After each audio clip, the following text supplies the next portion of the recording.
Ladies and gentlemen, welcome back to another video. Today we are going over trades to get you right for your fantasy football playoffs. We're going to go over 9 options today that I think if you trade for these guys, they provide great schedule or great opportunities later on in this season. We are starting it off right here with DK Metcalf. In the playoffs, they go against Philadelphia, Tennessee, and Pittsburgh. We'll talk about the ranks here in a minute, but so far into this season, DK Metcalf, it's not really too arguable that he hasn't produced the numbers you would have hoped for. He does, however, have over 10 PPR fantasy points in every single week except this past game against the Baltimore Ravens. The Seahawks couldn't do anything in that game this past Sunday against the Ravens. Absolutely brutal, okay? But other than that, he has just one game over 15 PPR fantasy points for you. But he's still the number one option on this team, commanding just over a 21% team target share up to this point in the year. You wish that would be higher, obviously, but you got a ton of great options on this team. You got Tyler Lockett, Jackson Smith and Jigba, and now Jake Bobo is actually starting to emerge as the wide receiver, I guess, number 4 in this type of lineup when they're all healthy. But the good news is that DK ranks top 5 in red zone targets with 12 currently, which is enough for the team lead in that category. 12 targets heading into week 9, that is. The other good news is that the schedule is the easiest out of any wide receiver that I could find for the fantasy football playoffs. We talked about Philadelphia. They are ranking 32nd against wide receivers so far in fantasy. Tennessee is ranking 26th against wide receivers in fantasy. And then Pittsburgh, 27th against wide receivers in fantasy. If you guys have a good record, I would definitely go out and grab DK Metcalf at a discount because they played so badly against the Ravens. You know, not a bad selection. And like I said, this is the easiest wide receiver schedule out of them all. Next up, we got Austin Ekeler going up against the Raiders, the Bills, and the Broncos. We'll talk about the ranks once again in a second here. But Austin Ekeler finally got going in week number 8 for all the fantasy owners that were concerned. After those 2 games back, he performed so badly from that injury.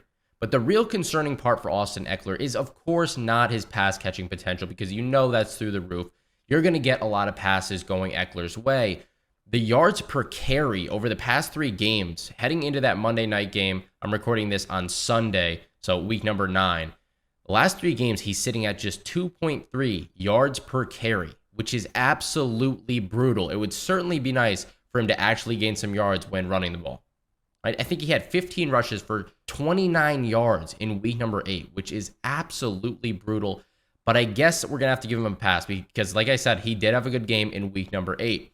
He's going to cost a lot in trades as well. All right, this is a brand name first-round pick type of guy. So you're going to have to give up a lot for him. But I'm going to say right now, if you have a great fantasy football record, if you're heading into week number 10 and your record fantasy is 7-2, 8-1, maybe even 6-3, I guess, try to trade for these players with great playoff schedules. They face the Las Vegas Raiders, who are ranking 29th against running backs, Buffalo, who is 22nd, and Denver, who is last in the league against running backs. All of these guys have struggling run defenses, and Ekeler should be able to get going and should even average a decent yards per carry in these matchups. Let's hope. If not, he needs to make up for it with that pass catching potential. But Austin Ekeler in your playoffs is going to provide great potential value here. Next up on this list, I'm going to list off 2 players, and this is the most questionable duo on this list. I will say that, but the schedule is so good that I can't ignore it. The situation, though, pisses me off. Bijan Robinson,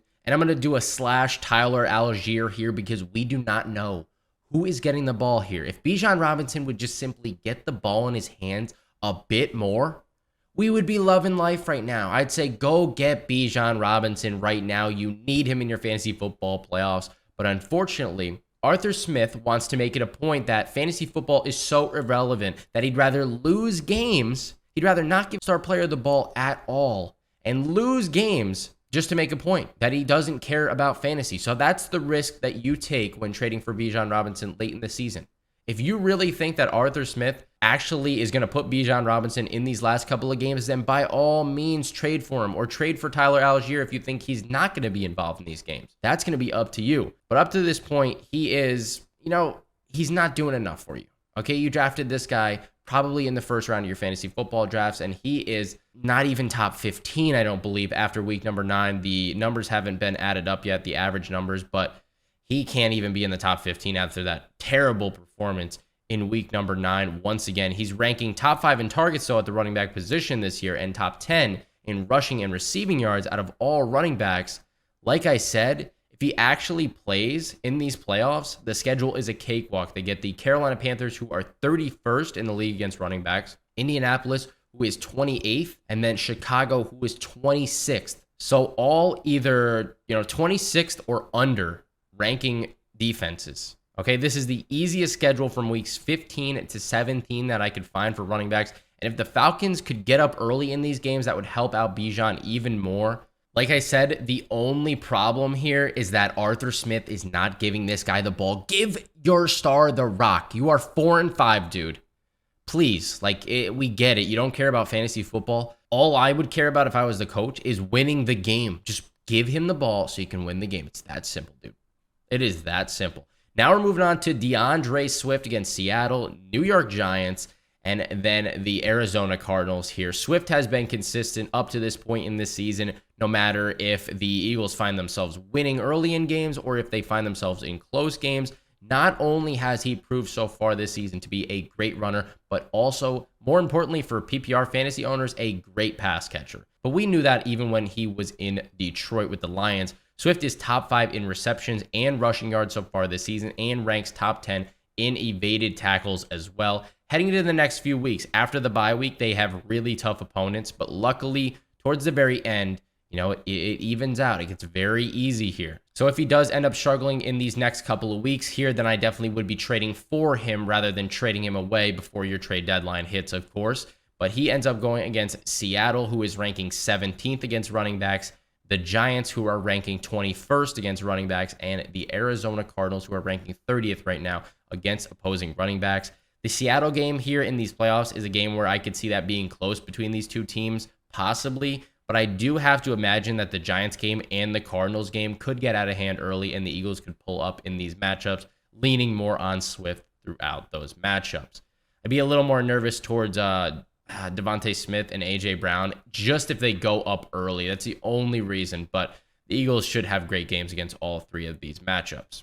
Next, we're going to move on to Jonathan Taylor. He gets Pittsburgh, Atlanta, and Las Vegas. Jonathan Taylor did have a nice game against the Panthers in week number 9 here, I will say that. And he's looked pretty good in his return back from IR since week number 5. The only thing that was really holding him back is Zach Moss, honestly, eating into his workload. Now, if Zach Moss wasn't playing so well in his absence, then we would probably be looking at Jonathan Taylor averaging about 20 fantasy points per game here. That's what I just think it would look like. But since up to this point, it's a little more of a split backfield than most of us would like to admit. I think he's sitting around 12 fantasy points in PPR leagues per game at this point. Heading into the rest of the year, I don't know what the Colts' plans are just yet, but I would imagine as the time goes on, and you saw it in week number 9 against the Panthers, that Jonathan Taylor was getting a hefty workload compared to Zach Moss finally.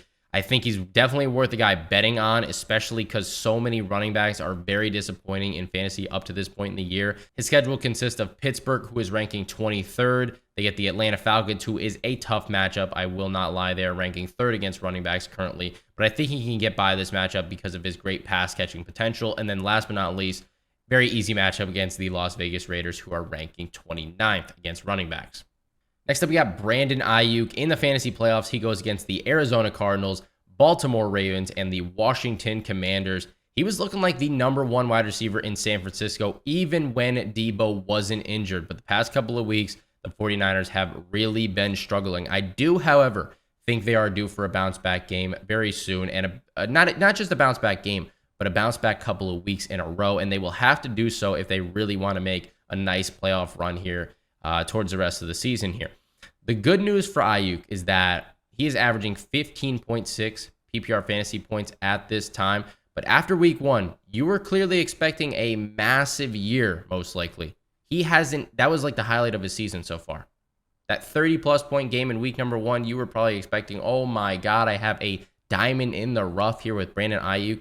But he's just been coasting. He's been kind of, I wouldn't say mediocre because he's like top 25 in the league right now, but he's doing his job and he's doing it solid. Honestly, with the Debo out, I feel like it might be affecting Aiyuk a little bit more negatively because Aiyuk is going to be the deep threat guy in that offense, while Debo is more of a run after catch type of guy. So they can both flourish in this offense. And I think Aiyuk arguably plays a little bit better while Debo is on the field. Currently, Aiyuk is top 5 in yards per route run and yards per pass attempt, which would, of course, back up the statement that we just talked about. And in the playoffs, like we said earlier, the Arizona Cardinals are ranking 22nd. Baltimore Ravens, that's a tough matchup. They are ranking 8th. And then the Washington Commanders, 31st in the league against receivers. I would be trading, however, for Brandon Aiyuk rather than trading him away. Next up, we got to talk about Ceedee Lamb. All right, the Buffalo Bills, Miami Dolphins, and Detroit Lions in the playoffs. It is already too late to trade for Ceedee Lamb. Okay, at this point in the season, after these back-to-back great games, it's definitely too late. But I love his playoff schedule. I still think he's going to have great games the rest of the season. I don't think I really need to convince you guys that Lamb is the man after these past couple of games. Week number 8, 14 targets, 41 PPR fantasy points. Week number 9 is 16 targets, 28.1 PPR fantasy points. Granted, these were two terrible secondaries that he went up against. It's not much of a stretch to say that this is super impressive, though. I was very impressed with Ceedee Lamb in these last couple of matchups. It was very nice to also see a game where the Dallas Cowboys were in a close game. Okay, they were close with the Eagles. They were only down one possession, one score most of the matchup. It showed that Lamb is going to be involved no matter what the scenario is, unless, of course, they pull ahead super early and he doesn't get any passes thrown his way. But, you know, they were up against the Rams and he still scored 41. So that should tell you something. Their playoff schedule, as we talked about, Buffalo Bills, they are ranking 13th against the pass. Miami is ranking 23rd and Detroit ranking 15th.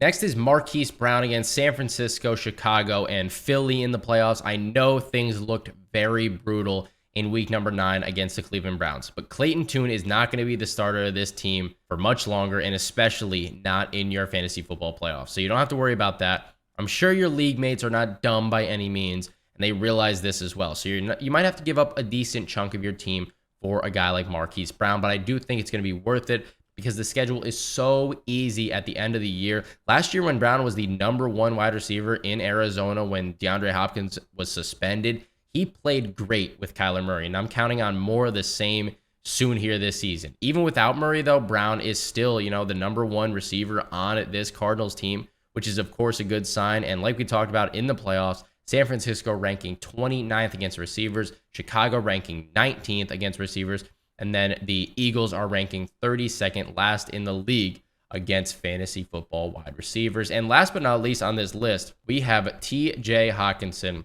tight end on the Vikings against the Cincinnati Bengals, Detroit Lions, and Green Bay Packers in the final 3 games. Joshua Dobbs, you know, he doesn't look bad at all. In that game where he had to replace Jaron Hall, he did not look bad at all. And he loves his tight ends. TJ Hockenson still got a good amount of work, even though, you know, he wasn't even supposed to play in that game. Okay, that just shows that he is looking for Hockenson early and often. Hockenson, before this game, obviously, or heading into the rest of the season, is already a top 5 tight end regardless. But his playoff schedule is one of the best. Cincinnati ranking 32nd against opposing tight ends. Detroit ranking 29th and Green Bay ranking 16th. I know Justin Jefferson is coming back soon, and then you got Jordan Addison that's going to take up targets, but TJ Hockenson still has a place in this offense no matter what. I think the main or the biggest loser in that scenario when everybody is back and healthy is going to be KJ Osborne, unfortunately. So you'll have enough targets to go to Jefferson, Addison, and Hockenson rest of the year. And I'm actually rooting for this Vikings team to, you know, do the impossible. Make it to the playoffs with Joshua Dobbs. I would love to see that. And TJ Hockenson, if you can trade for this guy right now, I would definitely do so. I know he was injured late in the game, and it says he's questionable at the moment. You have to monitor that, of course, before you take a risk on this guy. Other than that, love him for the rest of the season. Anyways, guys, if you enjoyed this video, as always, drop a thumbs up, subscribe to the channel if you are new, and I will catch you in the next one. I'll try to get videos out as soon as I can after that ACL surgery that I am having on Monday. But I'll catch you guys later. Peace.